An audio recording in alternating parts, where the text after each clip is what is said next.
नमस्कार, बहुत स्वागत है आप सभी का। मैं हूं आपके साथ नैना यादव और पेश है हमारा खास शो आक्रमण, जहां पर जंग की हर चिंगारी को हम आग बनने से पहले पकड़ते हैं।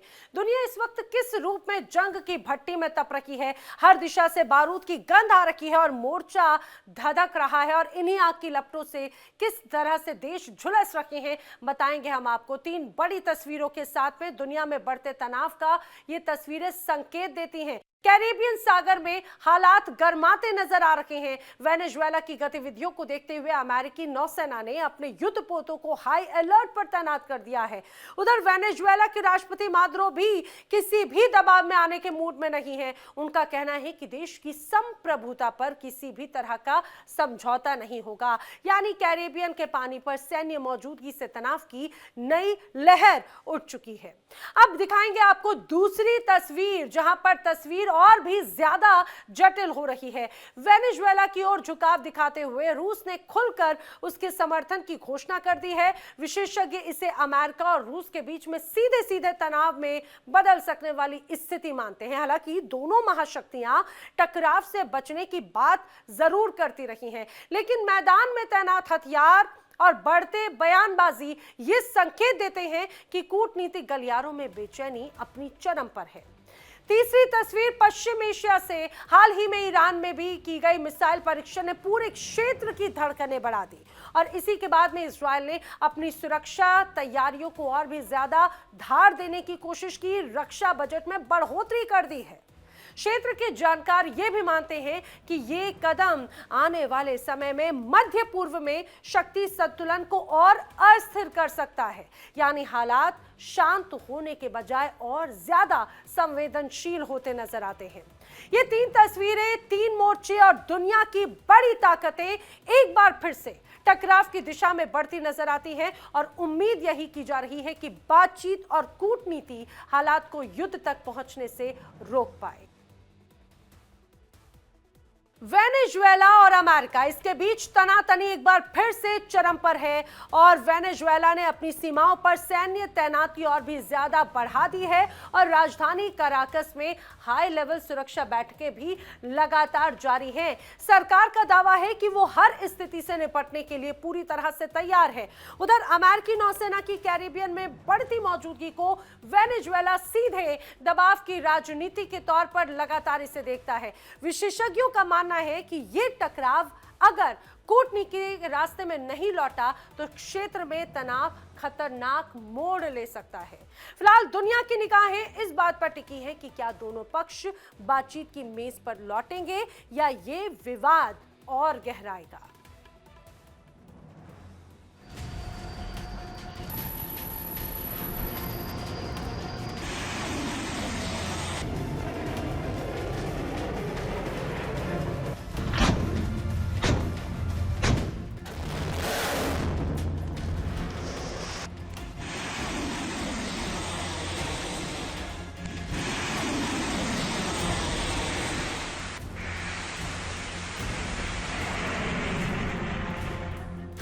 कैरेबियन सागर, जहां नीले पानी के बीच अब बारूद की गंध फैल चुकी है। अमेरिका ने फिर भर दी है हुंकार, वेनेजुएला को डरा रहा है, मादुरो को ललकार रहा है, कैरेबियन सागर में तैनात कर दिया है अपना सबसे बड़ा युद्धपोत।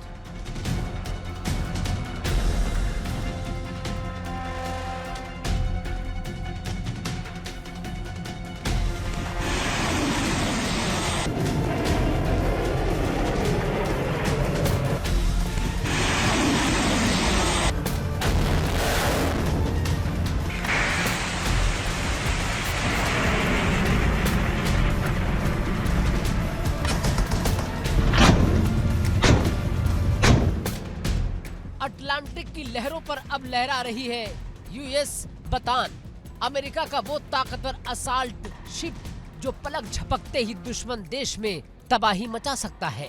टैंक, हेलीकॉप्टर, मरीन कमांडो और मिसाइल सिस्टम से लैस ये युद्धपोत अब वेनेजुएला के दरवाजे पर दस्तक दे चुका है और इसके साथ ही कैरेबियन का माहौल बारूद से भर गया है।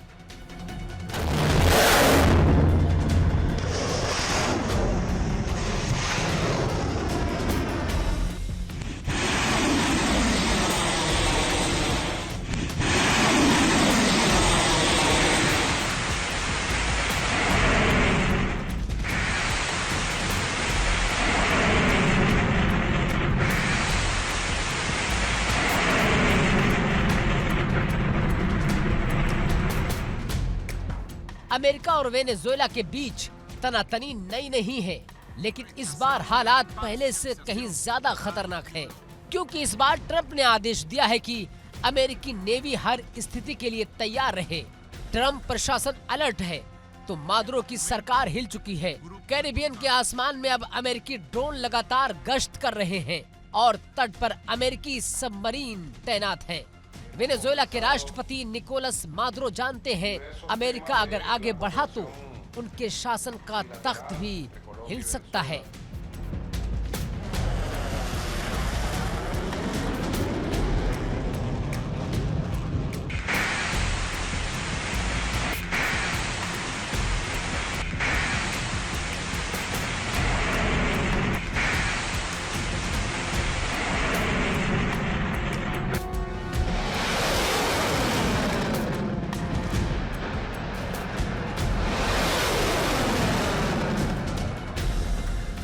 पिछले कुछ महीनों में अमेरिका ने कैरिबियन और पूर्वी प्रशांत क्षेत्र में कम से कम 19 हमले किए हैं और इन हमलों में 70 से ज्यादा लोग मारे जा चुके हैं, कई घायल हैं और तनाव अब खतरनाक मोड़ पर पहुंच चुका है। अमेरिका का तर्क है ये ऑपरेशन नार्को टेररिज्म के खिलाफ थे, लेकिन मादुरो का आरोप है ट्रंप समाजवादी सरकार को गिराने के लिए बहाना बना रहे हैं। मादुरो ने कहा अमेरिका लोकतंत्र के नाम पर साम्राज्यवाद फैला रहा है।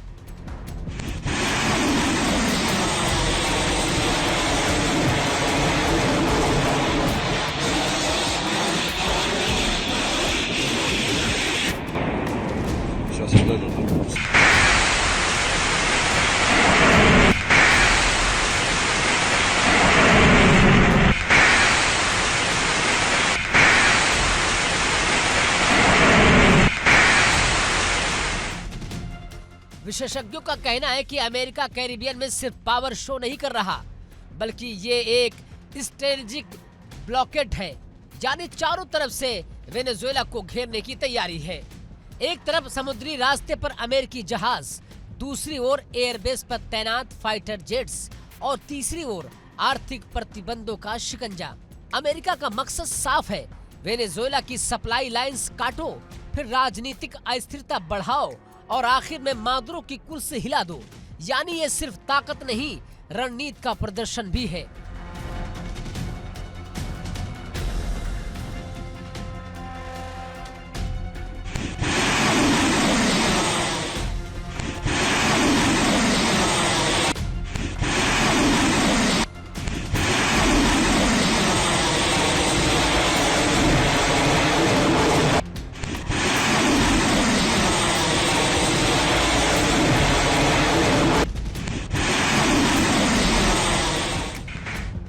मादुरो जानते हैं कि कैरिबियन सागर में तैनात अमेरिकी जहाज किसी भी वक्त हमला कर सकते हैं, इसीलिए उन्होंने अपने नेवी कमांड को अलर्ट पर कर दिया। सभी एयरबेस पर हाई सिक्योरिटी अलर्ट है, रडार सिस्टम एक्टिव कर दिए गए हैं और कराकास में सेना की तैनाती बढ़ा दी गई है। मादुरो ने कहा हम डरेंगे नहीं, अगर अमेरिका हमला करेगा कैरिबियन की लहरें ही उसका जवाब देंगी, लेकिन असलियत ये है वेनेजुएला की सेना अमेरिका जैसी ताकत के सामने कमजोर है। इसलिए मादुरो अब अपने पुराने दोस्तों की तरफ देख रहे हैं, रूस, चीन और ईरान की ओर।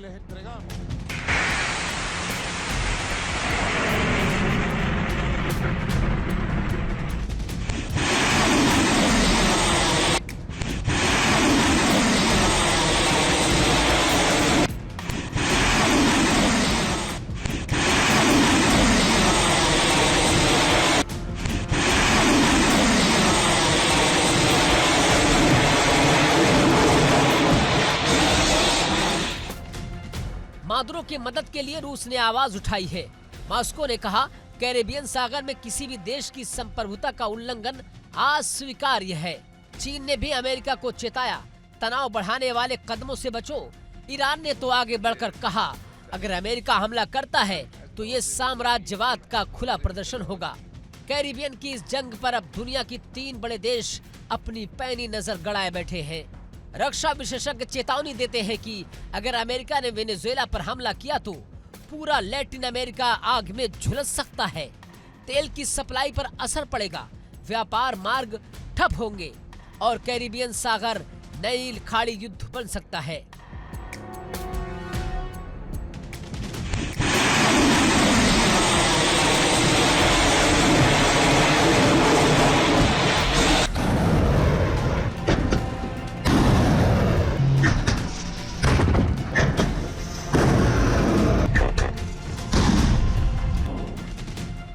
विश्लेषक कहते हैं ये जंग सिर्फ अमेरिका और वेनेजुएला की नहीं बल्कि विचारधाराओं की टक्कर है। पूंजीवाद बनाम समाजवाद और इसी टक्कर की चिंगारी अब बारूद में बदलने लगी है। कैरिबियन सागर में इस वक्त सन्नाटा है, लेकिन इस सन्नाटे के पीछे छिपी है तूफान की गूंज। अमेरिकी फाइटर जेट्स रात के अंधेरे में उड़ान भर रहे हैं।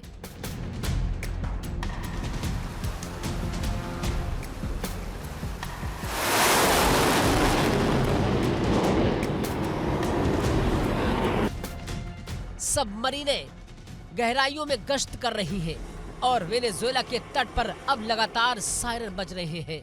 मछुआरे समंदर में उतरने से डर रहे हैं, लोग घरों में छिपे हैं और कराकास में सैन्य बंकर खोदे जा रहे हैं।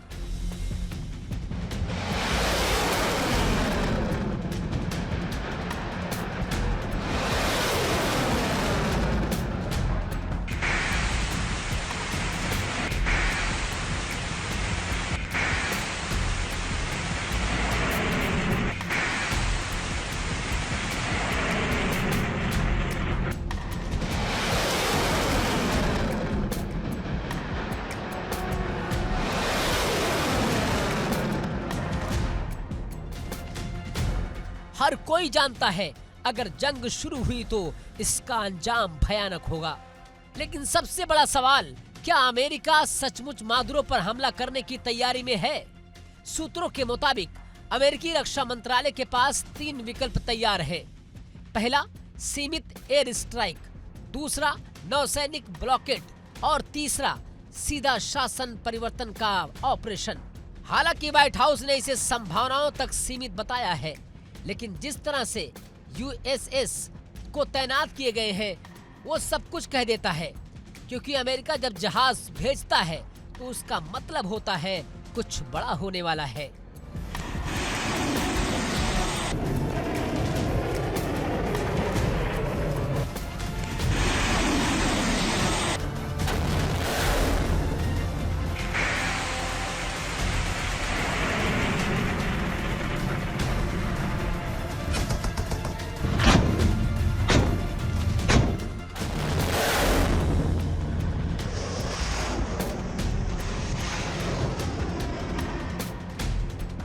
मादुरो के करीबी दोस्त क्यूबा, बोलिविया, निकारागुआ सभी इस जंग पर नजर रखे हुए हैं।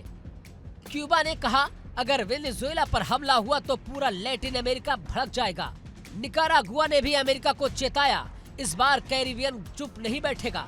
लेकिन मादुरो जानते हैं अगर अमेरिका ने सीधा वार किया तो ये दोस्त भी ज्यादा देर तक टिक नहीं पाएंगे और न ज्यादा देर तक साथ देंगे।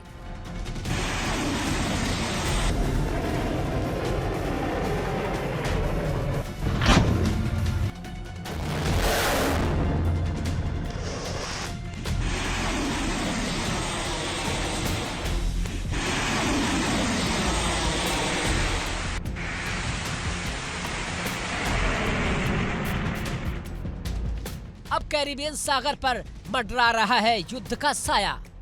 हर दिशा में जहाज, हर सीमा पर मिसाइलें, हर बयान में धमकी। ट्रंप को लगता है अब वक्त है दुनिया को फिर दिखाने का कि अमेरिका आज भी महासागर का बादशाह है। और मादुरो कहते हैं हमारी जमीन पर कोई परिंदा भी उड़ा तो जवाब मिलेगा। यानी बारूद तैयार है, बस चिंगारी का इंतजार है।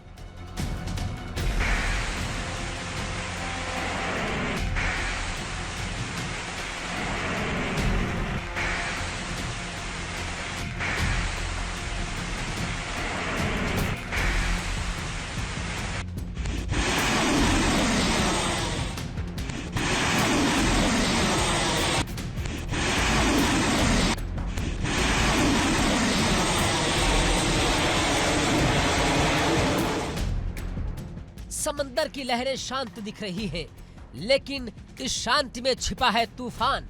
अमेरिका तट के ठीक सामने डेरा डाले बैठा है और मादुरो चारों तरफ से घिर चुके हैं।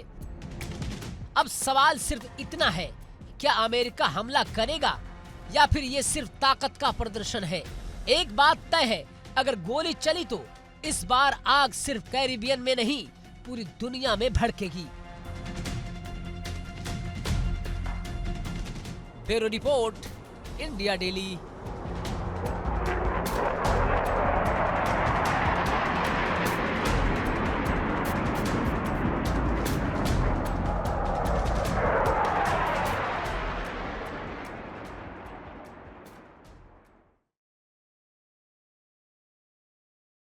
अब दुनिया की नजरें आज एक नई भू रणनीतिक बाजी पर टिकी हैं, जहां वेनेजुएला को बहाना बनाकर रूस अमेरिका को चारों तरफ से दबाव में लेने की तैयारी कर रहा है। रूस वेनेजुएला को सैन्य सलाह, तकनीकी सहयोग और उन्नत रक्षा सिस्टम देने तक हर संभव मदद का आश्वासन दे चुका है। कूटनीतिक गलियारों में संदेश साफ है, रूस क्षेत्रीय समीकरण बदलकर अमेरिका पर रणनीतिक शिकंजा कसना चाहता है। अमेरिका इसे अपने प्रभाव क्षेत्र में सीधी चुनौती मान रहा है, जबकि वेनेजुएला इसे अपनी सुरक्षा साझेदारी बताकर जायज ठहराने में लगा है। तनाव बढ़ रहा है और दुनिया इंतजार कर रही है, क्या ये शक्ति संघर्ष बातचीत से सुलझेगा या एक नए मोर्चे की शुरुआत हो जाएगी।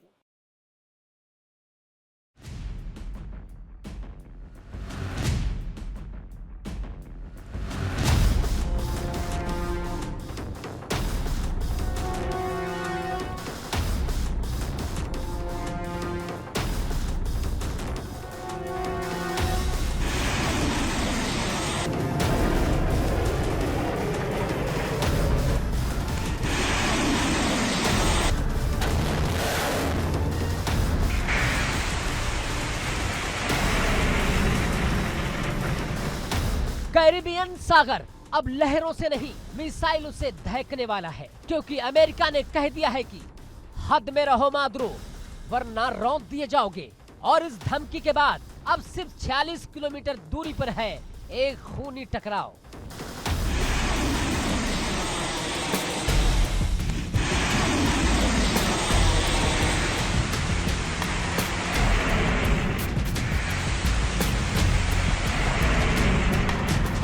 पिछले एक महीने से दबाव, धमकी और डर का खेल चल रहा था, लेकिन अब अमेरिका ने समंदर में अपनी जंग का जोरदार ट्रेलर दिखा दिया है। कैरिबियन में तैनात हो चुके हैं वॉरशिप, तैनात है मिसाइलें और हवा में उड़ रहे हैं F-35 स्टील।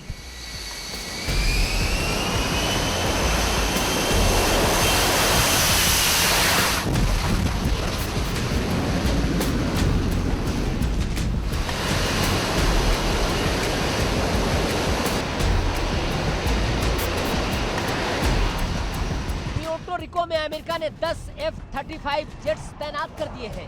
F-35B मरीन के स्पेशल जेट्स भी एक्टिव मोड में हैं और इसी के साथ शुरू हो चुका है स्पेशल ऑपरेशन का pre war stage. Donald Trump ने वेनेजुएला को सीधे कहा कि हद में रहो। मतलब साफ है कि अमेरिका अब सिर्फ चेतावनी नहीं देगा, अब कार्रवाई करेगा।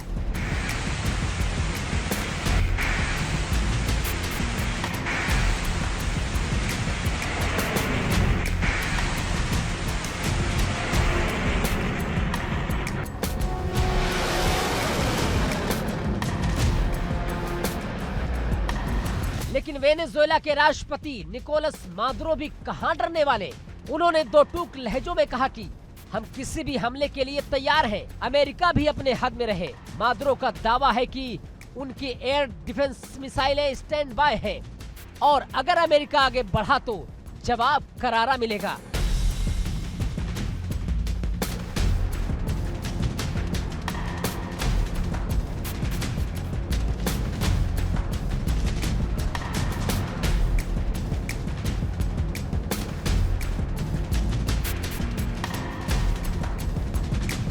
सैटेलाइट इमेज में साफ दिख रहा है कि कैसे अमेरिका स्पेशल ऑपरेशन की तैयारी कर चुका है। जैसे कि टैंक लोडेड कार्गो दिख रहे हैं, ड्रोन स्क्वाड एक्टिव हो चुके हैं, समुद्र के नीचे से सबमरीन मूवमेंट है और आसमान से 24/7 सर्विलांस।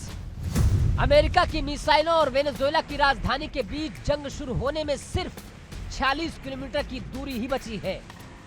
ये वही दूरी है जहां अब युद्ध का पहला धमाका हो सकता है और कैरिबियन का नीला समंदर अब खून के रंग में रंगने को तैयार है।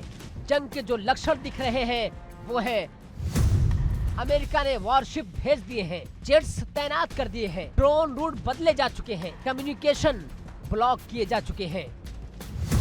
ये कोई साधारण युद्धाभ्यास नहीं है, ये चेतावनी है, ये आखिरी गूंज है कि वेनेजुएला का जवाब क्या है।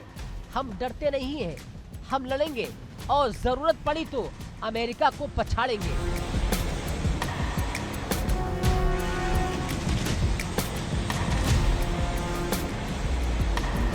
वेनेजुएला ने अपने एयरबेस को अलर्ट कर दिया है। अब सवाल ये नहीं कि अमेरिका हमला करेगा या नहीं, सवाल ये है कि कब करेगा।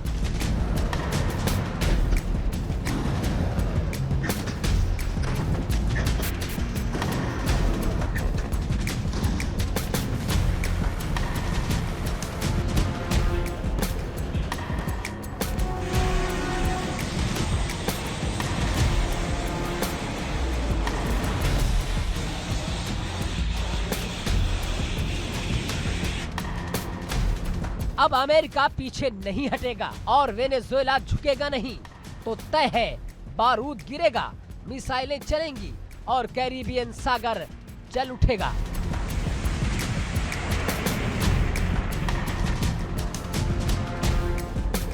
लेकिन सवाल ये भी है कि क्या मादुरो अपने दम पर दहाड़ रहे हैं या फिर पीछे खड़े हैं ड्रैगन और साइबेरियन बाघ। क्या वेनेजुएला की ये तल्खी ट्रंप को चिढ़ाने की मादुरो की चाल है या फिर रूस और चीन की साजिश का हिस्सा।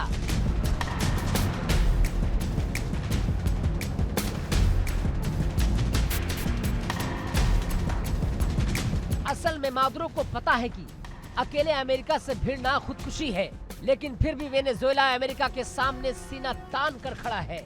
तो क्या मादुरो को कहीं से पलटवार की गारंटी मिली है? क्या ट्रंप की धमकियों का जवाब मॉस्को और बीजिंग से लिखा जा रहा है?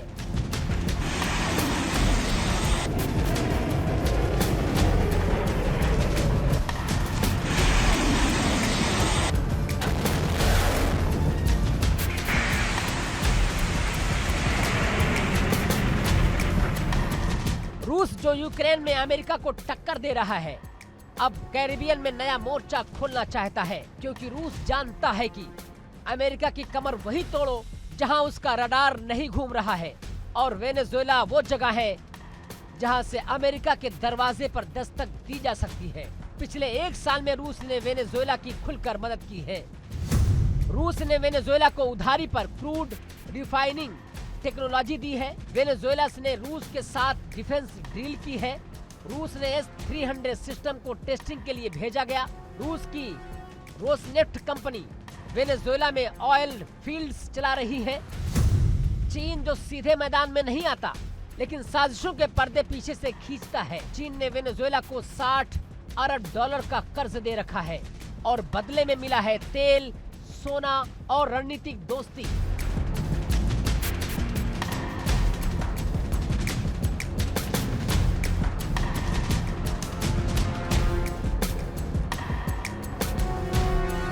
गुपचुप अंदाज में चीन वेनेजुएला के इंफ्रास्ट्रक्चर और डिफेंस सिस्टम में घुस चुका है। तो अब तस्वीर साफ होती जा रही है कि मादुरो की ये दहाड़ असल में मॉस्को की हुंकार और बीजिंग की चाल हो सकती है, क्योंकि अमेरिका जिस वक्त यूक्रेन मिडिल ईस्ट में उलझा है, उसी वक्त कैरिबियन को आग का मैदान बनाना रूस और चीन दोनों के लिए स्ट्रेटेजिक गोल्ड माइन है।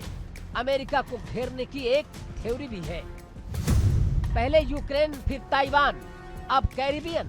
क्या ये सिर्फ इत्तेफाक है या एक सुपर पावर को घेरने की साजिश? क्या अमेरिका को चारों तरफ से घेरने का प्लान है, एक साथ एक्टिव किया गया है? क्या मादुरो रूस और चीन के चेस बोर्ड का मोहरा बन चुके हैं? तो आने वाले दिनों में ये टकराव सिर्फ ट्रंप बनाम मादुरो नहीं होगा, ये होगा वाशिंगटन बनाम मॉस्को और बीजिंग, और मैदान होगा कैरिबियन का नीला समंदर।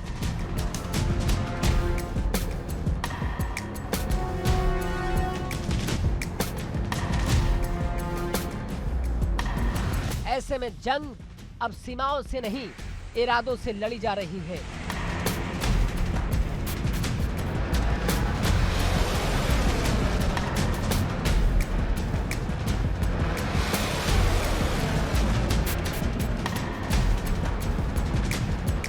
Bureau report, India daily.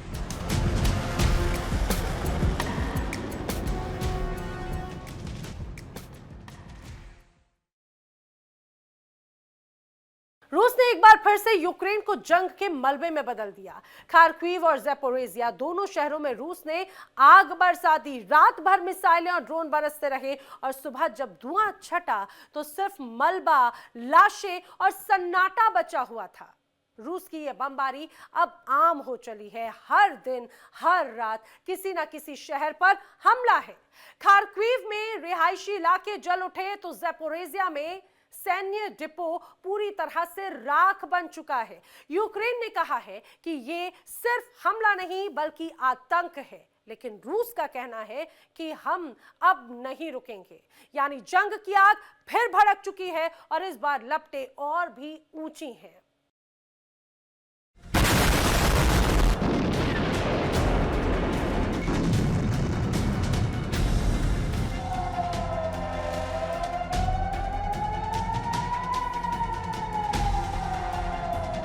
ये आवाज,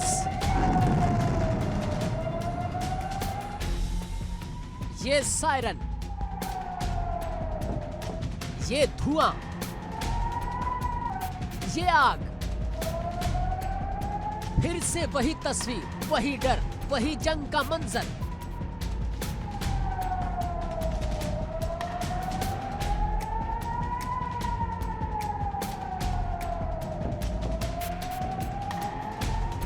रूस ने एक बार फिर आसमान से आग बरसाई है। यूक्रेन के शहर जल रहे हैं, धरती कांप रही है।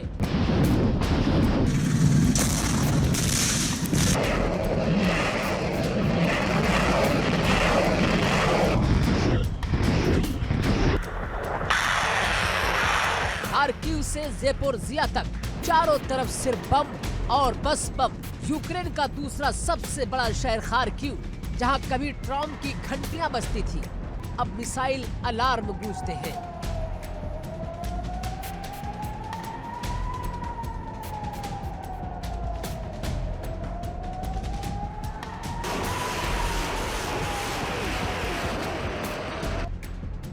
रूस के ग्लाइड बम अटैक ने इस शहर की नींद छीन ली है।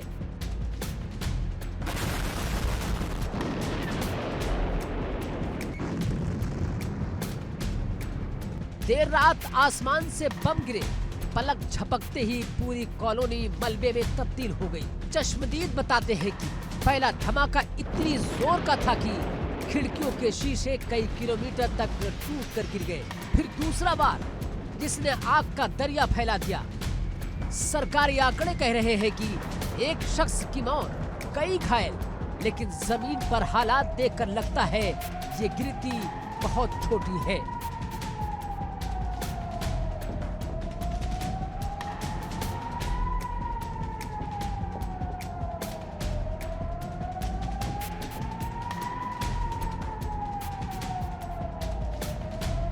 ये हमला सिर्फ हमला नहीं था, ये एक संदेश था कि रूस अब सीमा तक सीमित नहीं है।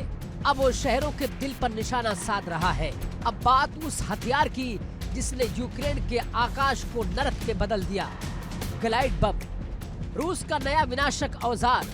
ये बम लड़ाकू विमानों से छोड़ा जाता है, जो 50 से 70 किलोमीटर दूर से गिराया जा सकता है।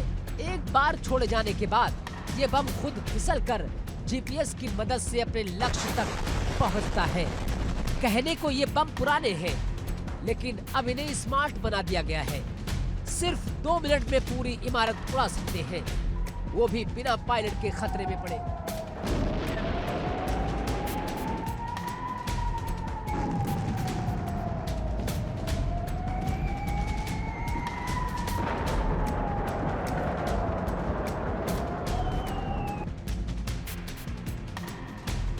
और यही वजह है कि रूस अब बार बार ग्लाइड बम का इस्तेमाल कर रहा है। कम लागत, ज्यादा तबाही। युद्ध की इस नई रणनीति ने यूक्रेन के लिए रातों की नींद छीन ली है। दूसरी तरफ यूक्रेन के दक्षिण पूर्व का शहर ज़ेपोरिज़िया, जहां हर रात ड्रोन बमबारी हो रही है।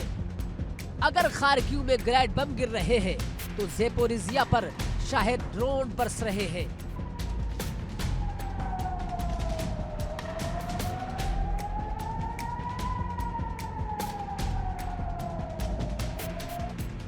पिछली रात ही रूस ने यहां 50 से ज्यादा ड्रोन छोड़े। रक्षा प्रणाली ने कई को मार गिराया, लेकिन कुछ ड्रोन पार निकल गए और उन्होंने रिहायशी इलाकों को निशाना बना डाला। बिजली की सप्लाई ठप, पानी के टैंकर फटे, अंधेरा और डर यही अब ज़ेपोरिज़िया का चेहरा बन चुका है।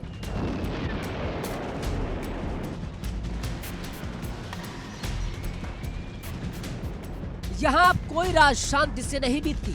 हर सायरन, हर छत की खड़खड़ाहट युद्ध की आहट बन चुकी है। रूस ने अब सिर्फ शहरों पर नहीं बल्कि यूक्रेन के सैन्य डिपो पर भी कहर बरपा दिया है।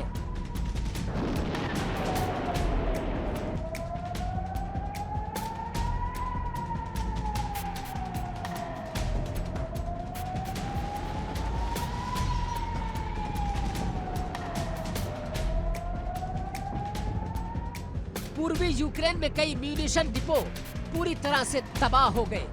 गोला बारूद के गोदाम धू धू कर जल उठे। हजारों टन विस्फोटक एक साथ भभक उठे। इस हमले ने यूक्रेनी सेना की सप्लाई लाइन पर भारी असर डाला है।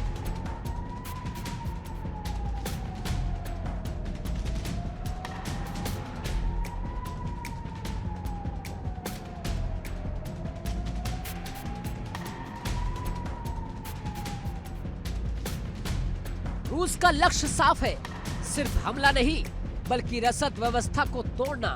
वो चाहता है कि यूक्रेन के सैनिकों तक हथियार ना पहुंचे, ईंधन खत्म हो और मोर्चे कमजोर पड़ जाएं।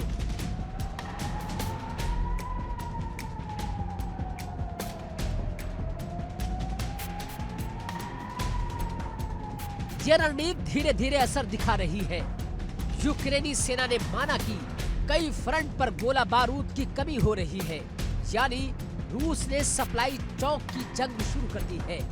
अब बात रूस की चाल की, जिसका लक्ष्य सिर्फ तबाही नहीं कब्जा भी है। डोनेट्स्क, लुहांस्क और खार्किव के इलाकों में रूस ने छोटे छोटे गांवों पर कब्जे का दावा किया है।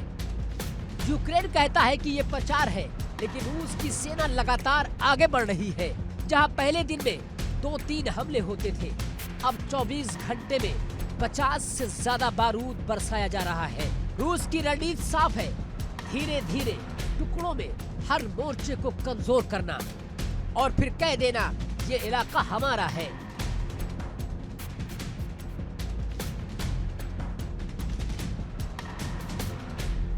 ये जंग अब सिर्फ मोर्चे की नहीं रही, ये मनोवैज्ञानिक युद्ध बन चुका है, जहां हर धमाका, हर अलार्म यूक्रेन की जनता के हौसले पर वार कर रहा है। जंग की सबसे बड़ी कीमत हमेशा आम लोग चुकाते हैं और आज वही हो रहा है। खार्किव में स्कूल ढह गए, ज़ेपोरिज़िया में अस्पताल जल गए, बुजुर्ग और बच्चे सब बेघर हो गए। सरकारी आंकड़े कुछ और कहते हैं, लेकिन राहत एजेंसियां बताती हैं बीते एक हफ्ते में सिर्फ खार्किव और ज़ेपोरिज़िया में 10,000 से ज्यादा लोग अपने घर छोड़ चुके हैं।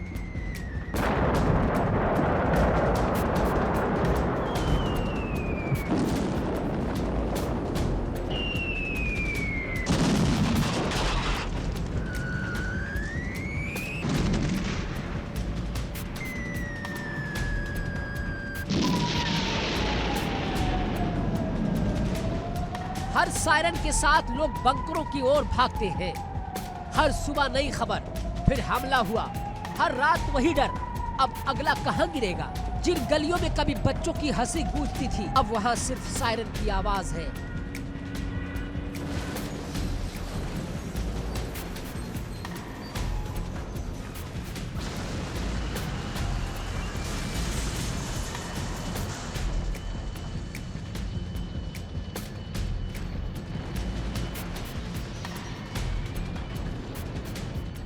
जिन घरों में शाम को दिए जलते थे, अब वहाँ सिर्फ आग की लपटें हैं।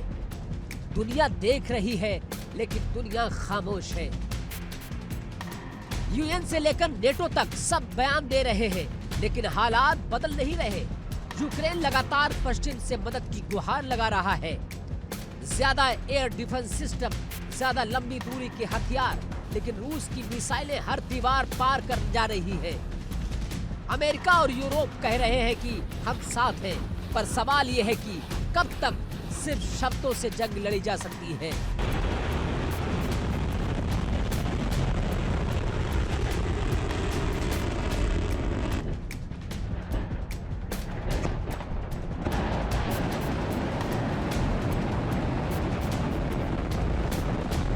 रूस अब वही कर रहा है जो वो चाहता था।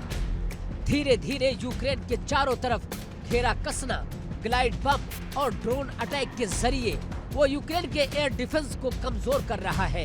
विश्लेषकों का मानना है कि रूस अब शहरी युद्ध की तैयारी में है। मतलब आने वाले हफ्तों में लड़ाई सिर्फ सीमाओं पर नहीं, बल्कि शहर दर शहर लड़ी जाएगी। और अगर ऐसा हुआ तो दुनिया एक बार फिर 2022 जैसे दौर में लौट जाएगी, जहां हर रात मौत का साया तैरता था, हर सुबह सिर्फ मलबा मिलता था।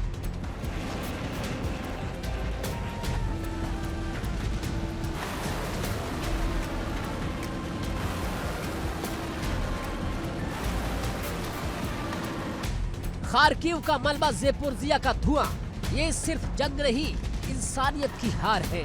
हर बम के साथ, हर ड्रोन के साथ कुछ सपने मर रहे हैं, कुछ जिंदगियां बुझ रही है। लेकिन सवाल वही, कब खत्म होगी ये जंग? कब खत्म होगी ये आग? कब थमेगी ये आवाजें? कब लौटेगा आसमान अपने नीले रंग में?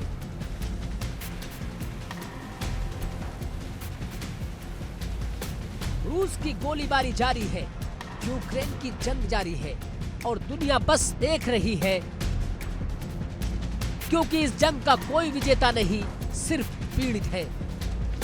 Bureau report, India daily.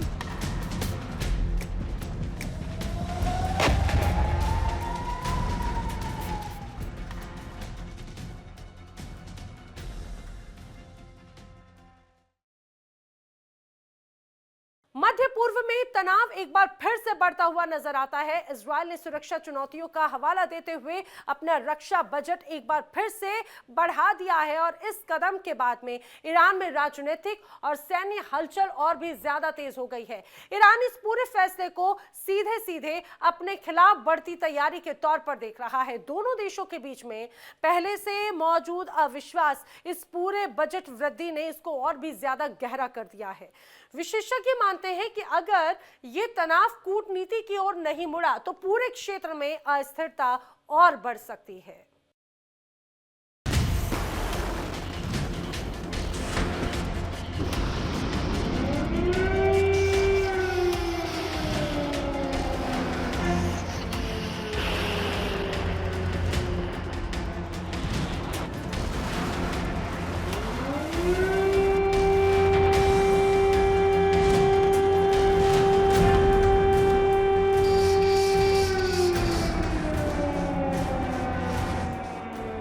आज फिर हथियारों की होड़ में तेजी से आगे बढ़ रही है। कहीं रॉकेट, कहीं मिसाइल टेस्ट किए जा रहे हैं, तो कहीं देश अपने रक्षा बजट में रिकॉर्ड तोड़ बढ़ोतरी कर रहे हैं।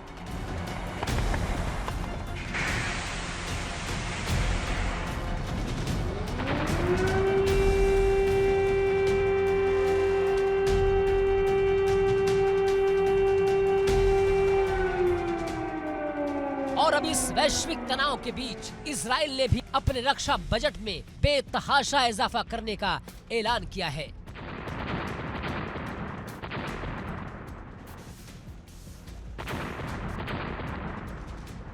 पिछले कुछ महीनों में ईरान ने अपने हथियारों के भंडार में तेजी से इजाफा किया है। रॉकेट, मिसाइल और सैन्य तकनीक के क्षेत्र में ईरान लगातार नए परीक्षण कर रहा है। इससे न सिर्फ इजराइल बल्कि अमेरिका भी चिंतित है।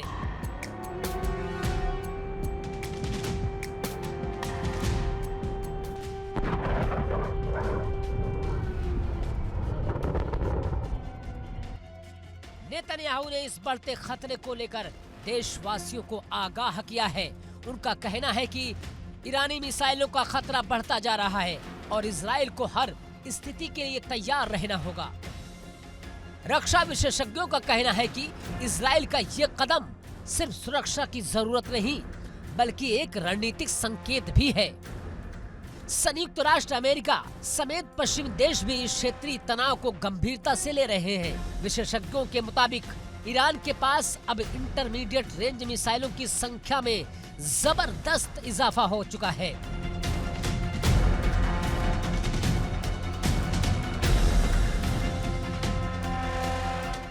कुछ रिपोर्ट्स के मुताबिक ईरान ने पिछले 6 महीनों में अपने मिसाइल सिस्टम को दोगुना कर दिया है। इजराइल ने इस खतरे का मुकाबला करने के लिए न सिर्फ अपने मिसाइल डिफेंस सिस्टम को अपग्रेड करने की योजना बनाई है बल्कि नई तकनीकियों में भी भारी निवेश करने की तैयारी कर रहा है।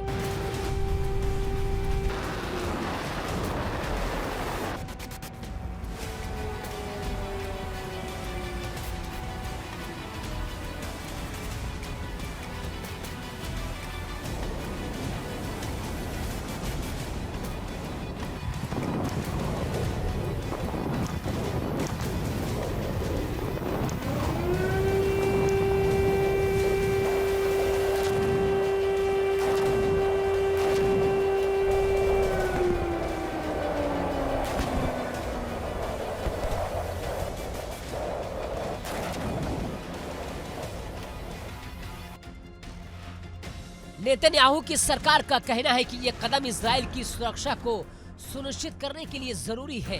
उनका कहना है कि ईरान का रॉकेट प्रोग्राम सीधे इजराइल की सुरक्षा के लिए खतरा बन सकता है। हालांकि इस रक्षा बजट में इजाफा वैश्विक स्तर पर भी चिंता का कारण बना हुआ है।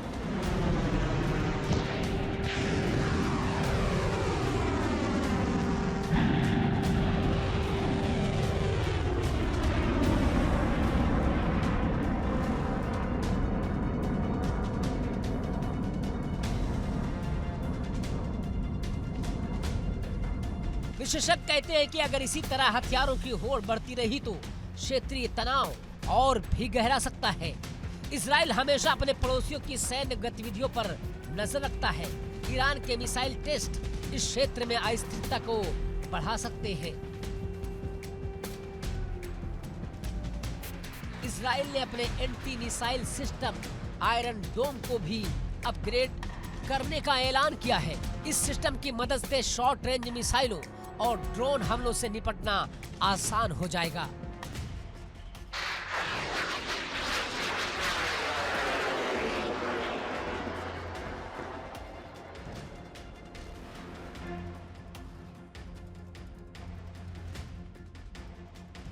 ईरान का लक्ष्य सिर्फ क्षेत्रीय दबाव बनाना नहीं बल्कि लंबी दूरी तक मार करने वाले मिसाइल सिस्टम विकसित करना भी है। इससे इजराइल समेत पूरे मध्य पूर्व में तनाव बढ़ रहा है। अमेरिका ने भी इजराइल को समर्थन देने का आश्वासन दिया है।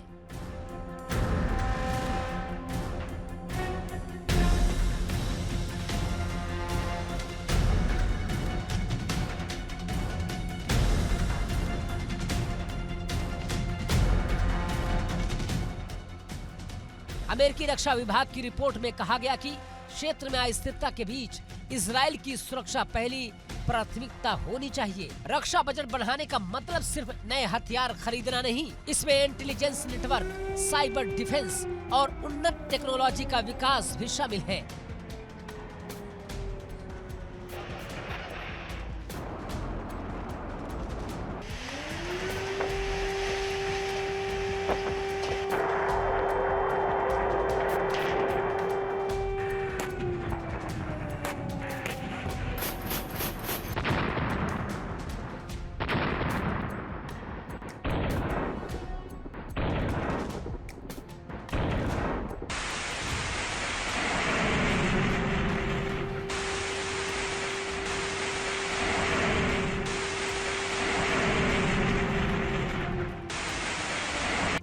नेतन्याहू ने यह साफ कर दिया कि इजराइल किसी भी संभावित खतरे का मुकाबला करने के लिए पूरी तरह तैयार रहेगा। उनके मुताबिक सुरक्षा में कोई समझौता नहीं किया जाएगा।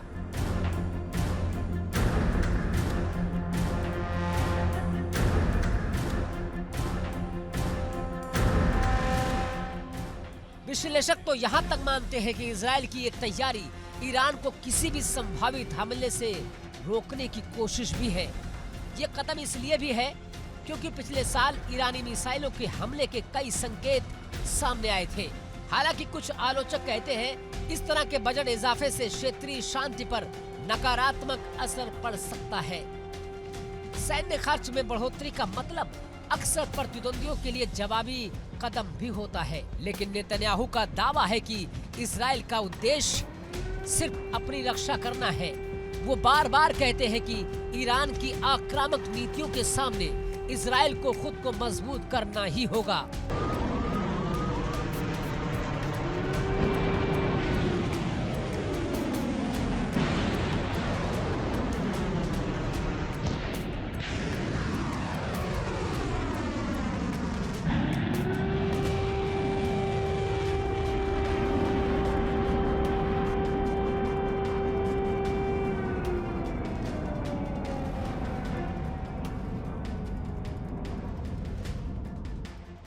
ईरानी खतरे को देखते हुए इजराइल ने सेना में नई तकनीकों के इस्तेमाल पर भी जोर दिया है। ड्रोन, एंटी मिसाइल सिस्टम और साइबर डिफेंस को पहले से ज्यादा महत्व दिया जा रहा है। रक्षा विशेषज्ञों का मानना है कि आने वाले महीनों में इजराइल और ईरान के बीच तनाव बढ़ सकता है और इस तनाव का असर सिर्फ मध्य पूर्व तक सीमित नहीं रहेगा, बल्कि वैश्विक राजनीति पर भी असर डाल सकता है।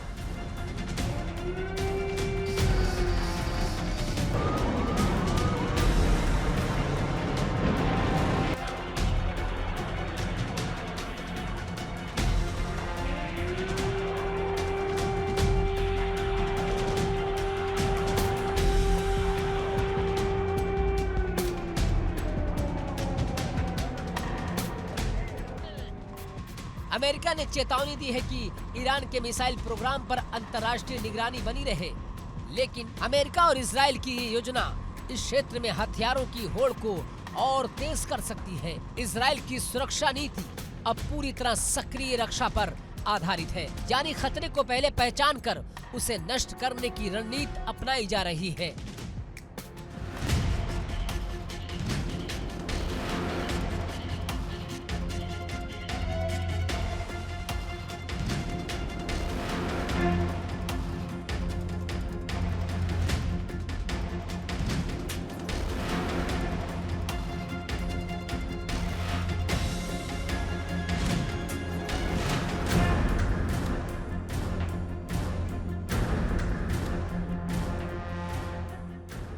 इजराइल की संसद में इस रक्षा बजट की भारी सराहना हुई है। नेतन्याहू ने कहा, हम अपनी सीमाओं की रक्षा के लिए किसी भी हद तक जा सकेंगे। इस बजट में न सिर्फ मिसाइलों और हथियारों के लिए पैसा रखा गया है, बल्कि सैन्य प्रशिक्षण और नागरिक सुरक्षा उपायों में भी निवेश बढ़ाया जाएगा।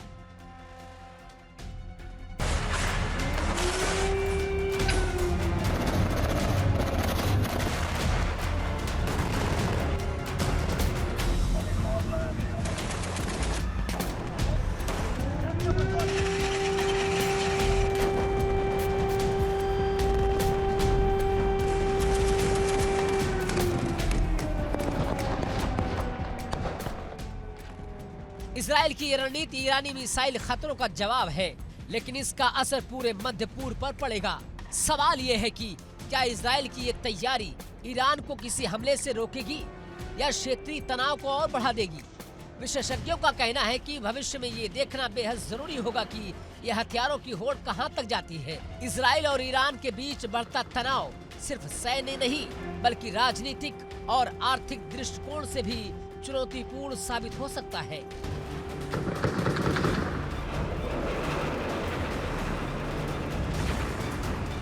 आखिरकार ये समय की मांग है कि इजराइल अपने नागरिकों की सुरक्षा के लिए सक्रिय कदम उठाए, लेकिन साथ ही ये भी सुनिश्चित करे कि ये कदम क्षेत्रीय शांति और स्थिरता को खतरे में न डाले।